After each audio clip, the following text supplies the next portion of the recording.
Okay, this is Chapter 8, Section 7, and it's on mutations.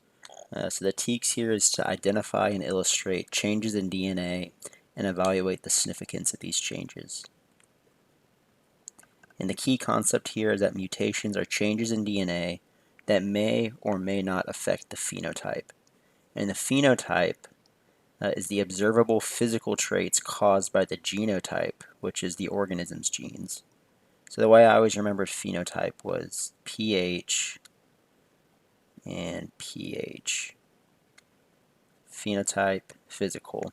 And the important ideas here, and the key to all of this, is that it's caused by the genotype, or the organism's genes, meaning that different physical traits that organisms will have, they're caused by the genes that make up that organism. And so if we change those genes, by some sort of mutation, oftentimes that's going to change the phenotype, but sometimes it may not. And we'll kind of get into those exceptions later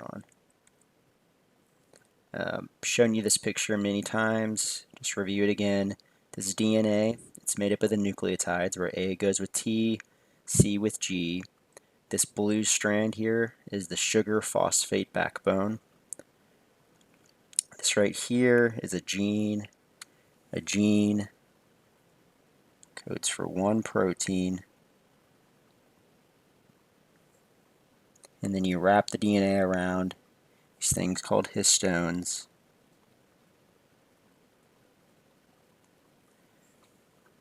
And the reason you do that is because you're trying to condense the DNA down into this chromosome so that it can fit into the nucleus of the cell.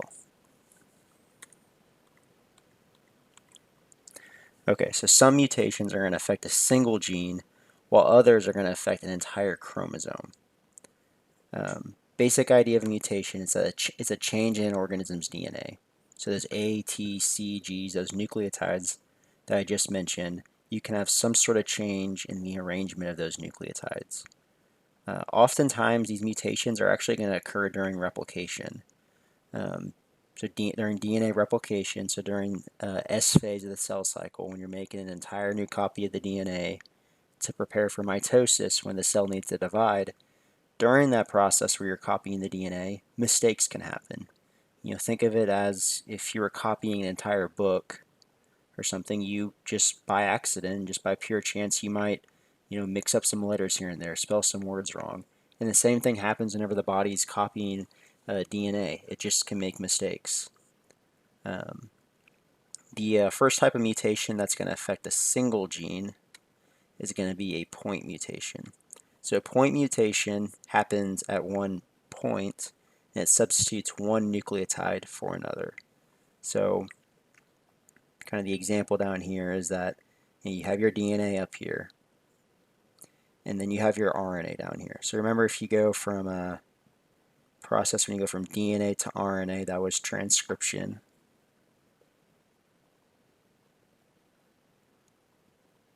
Transcription. P and that's a T. Anyways, you make your RNA, and then this RNA codes for these amino acids. This is one amino acid, this is another, and when you link these amino acids together, it forms a polypeptide, which then folds into a protein. Okay, and so this is, without any mutations, this is the polypeptide you make. What happens though with the point mutation is you have some sort of mutation that happens, whether it was from DNA replication or something else, and instead of here we had this C here, we end up substituting that C for an A. And what happens is, if you look at these three bases right here, which, to remind you, whenever you see those three bases, that's referring to a codon. The codon is those three bases on the RNA strand that code for an amino acid.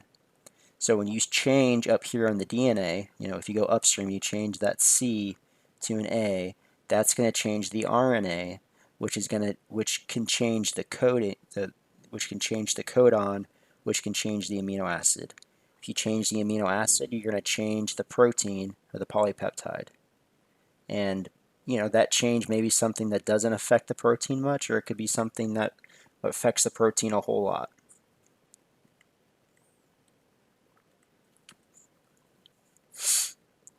Okay, the other type of mutation that affects just a single gene is going to be a frameshift mutation. So again, you got your normal DNA and RNA and protein right here. What happens in a frameshift is that you delete a base pair, or you insert one. This example has us deleting one, so we had two G's here, and so we deleted a G. So what happens is, if you follow these codons, GAG, UCC, all of a sudden we change that UCC to a G because this whole thing shifts over since you removed this G right here. So this G replaces that C, AUU, and so you completely change this this polypeptide. So right here, AUU codes for ILE, which is isoleucine. An interesting thing to note here was that when you changed that C to a G, you made serine, and you also made serine here, and that's not a typo. There are some codons, some 3 bases of RNA strands that code for the same amino acid, and this is an example here. And so that would be an example of where maybe if you just, instead of deleting a base pair, if you just changed this G to a C, and that's all you did, that would be what would be called a silent mutation, which we'll get into later, but where you wouldn't have changed the protein at all. But because we had the frame shift, we shifted everything over, and that completely changed everything. So you can think of that if you're reading a sentence where, say all of a sudden I removed this A, and you shift everything over, that completely changes how the words are going to be read.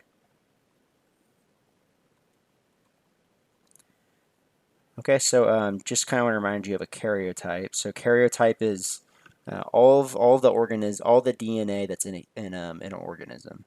This is a picture of a human karyotype where you have all the different types of chromosomes. And these chromosomes have your different genes on them.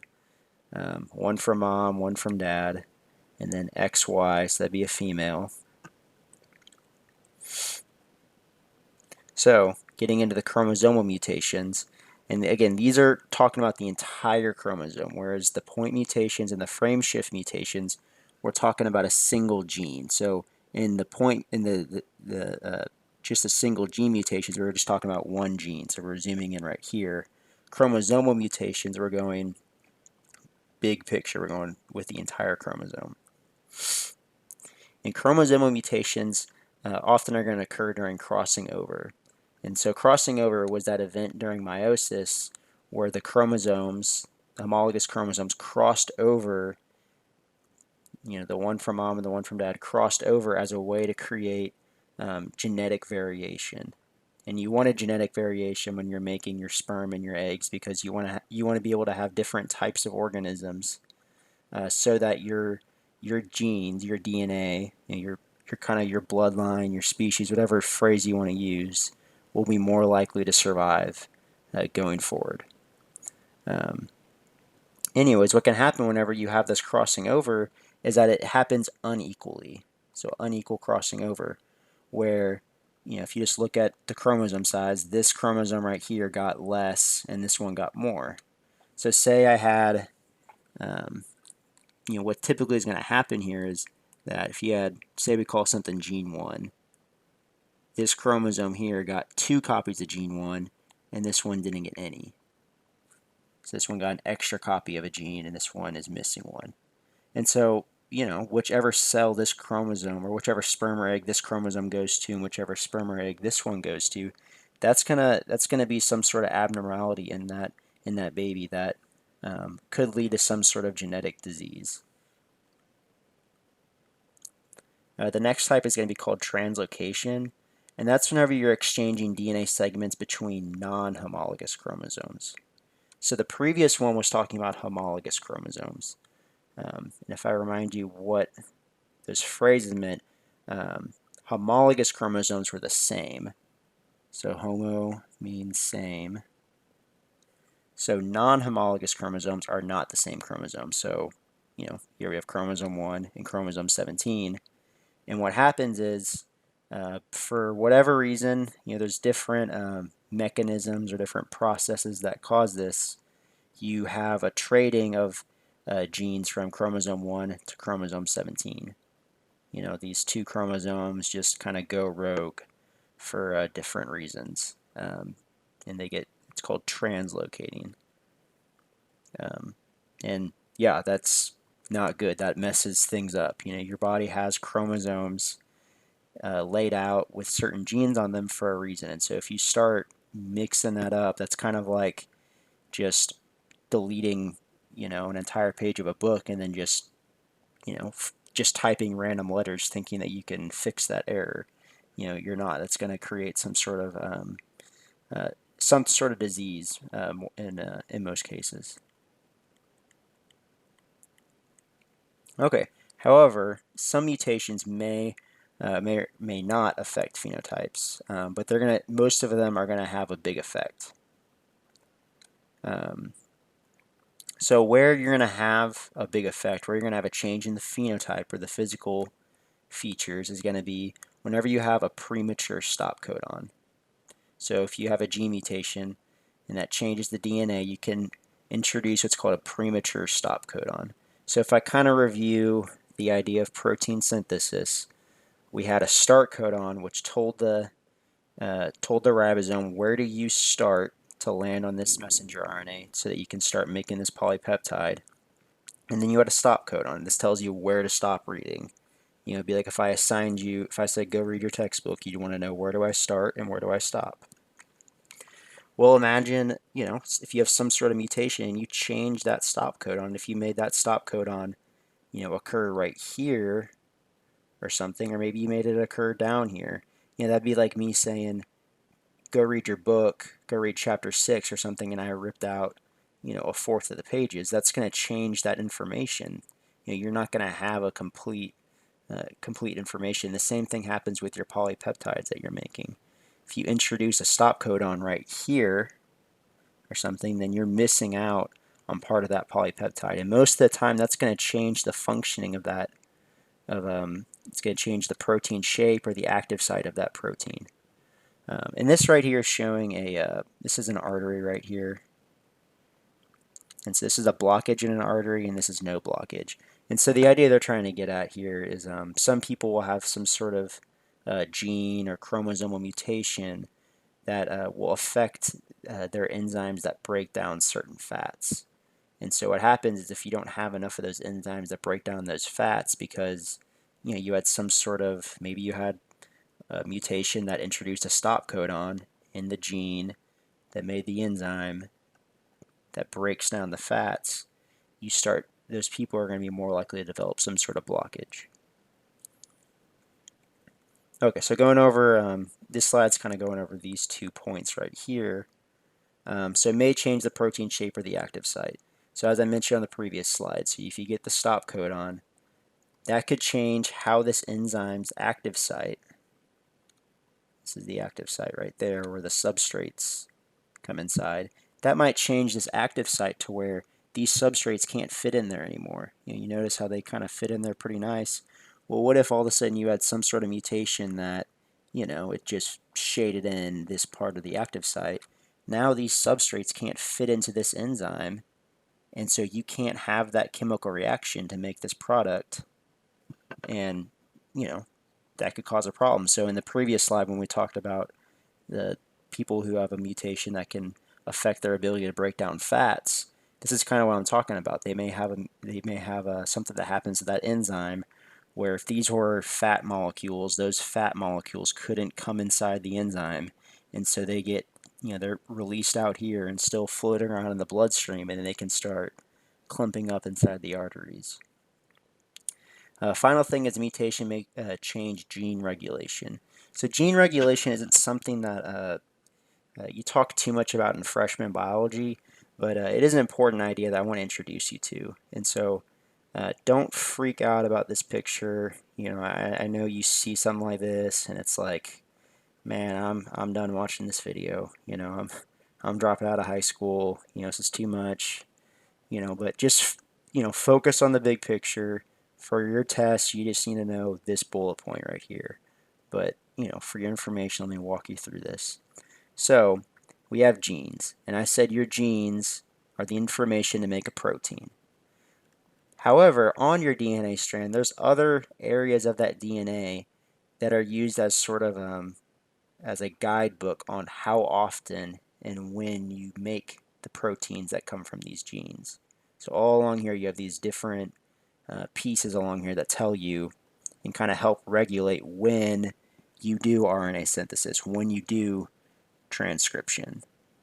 And these things make up what's called a transcription initiation complex.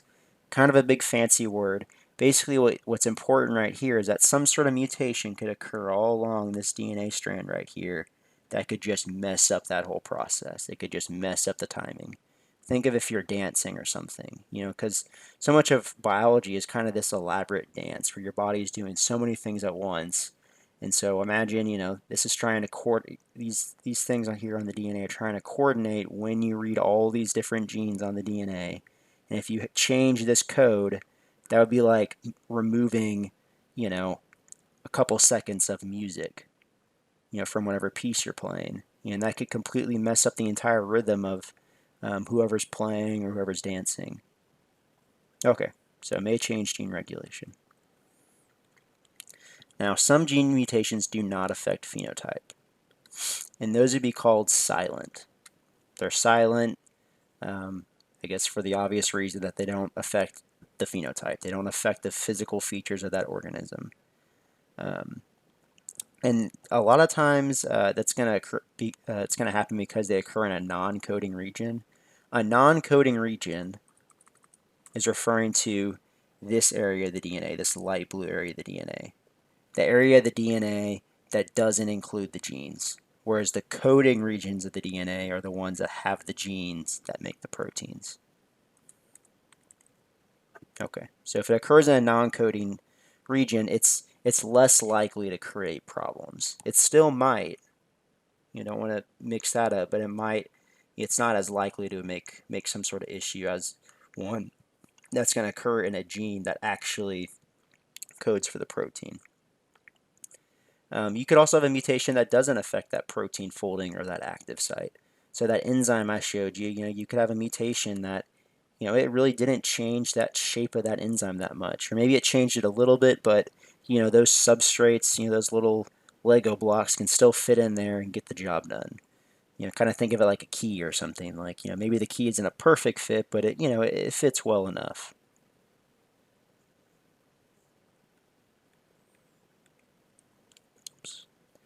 Mutations in body cells do not affect offspring. And that's because your body cells are not your sex cells. Your body cells have nothing to do with the DNA that you pass on to your offspring.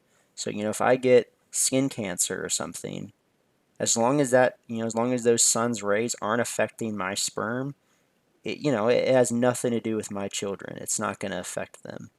However, if you have a mutation in your sex cells, in one of for the male, the sperm, or for the woman, the egg, that can be harmful or even beneficial to offspring. So we did some activity in class where you're talking about like superheroes, where you're looking at different types of superheroes where, the classic comic book thing is you have some sort of mutation that gives you a benefit. You get superpowers or something ridiculous. Usually what happens when you get a beneficial mutation is that you have something that happens that makes an enzyme operate better. So I was talking about how you usually have a mutation that makes that enzyme operate not as well. Sometimes you can have a mutation that just by sheer chance it just makes it operate better. So natural selection often removes mutant alleles from a population when they are less adaptive. Alleles, it's a word we're going to talk about in more detail later on, but it's just different versions of genes. So meaning natural selection, which we'll also talk more about later on. Synopsis is that natural selection is when nature selects. There's something about that environment that selects for certain types of individuals. or certain types of alleles, certain types of genes, and that's usually going to select for those types of genes that are less adaptive, meaning they make that organism less likely to survive. Meaning, if you go back to that artery that I showed you earlier where it was blocked, individuals who had a mutant allele or a mutant gene that caused that blocked artery are going to be less likely to survive and reproduce and have children than somebody who didn't have that mutation.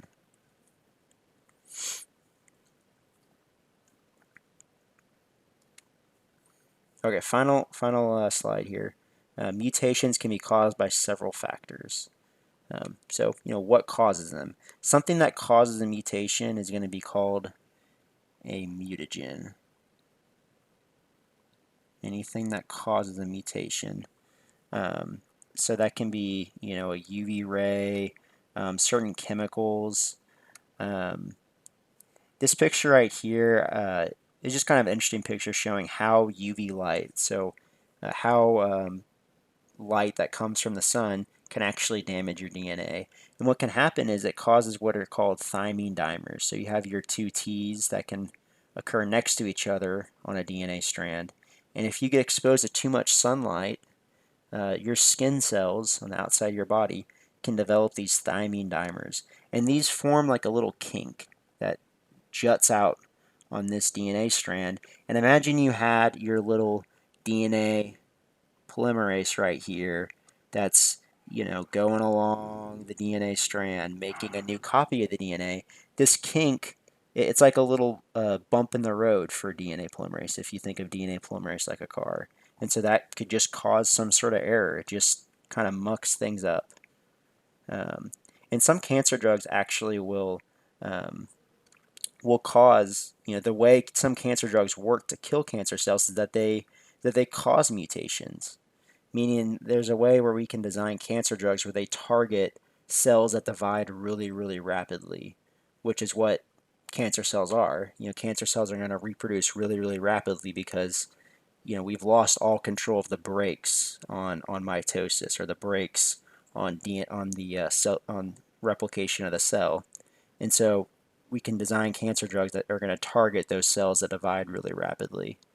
And they do that by causing all these mutations. Basically, it's like they just took the enemy's instruction manual and just started just hitting backspace or just ripping pages out of the book to where it got to the point where they can't function anymore is kind of the idea. Okay, so that's going to do it for this section.